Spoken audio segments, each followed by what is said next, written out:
the greatest vulnerability will be human error.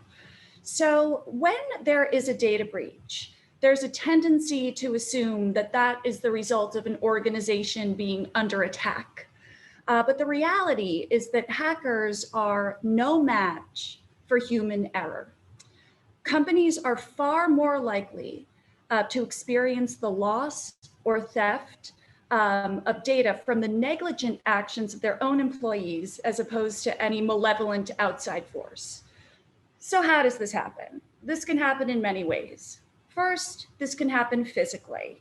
Employees can lose devices such as computers, cell phones, thumb drives that contain unencrypted information, or those devices can be stolen.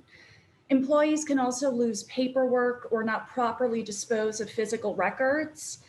And in our age right now, with what we are all enduring with the pandemic, I mean, remote work obviously has skyrocketed. And employees can also mishandle sensitive and confidential information electronically. This is especially pressing right now. When employees are on work devices or on a corporate network, there are controls and protections in place to guard against cyber attacks.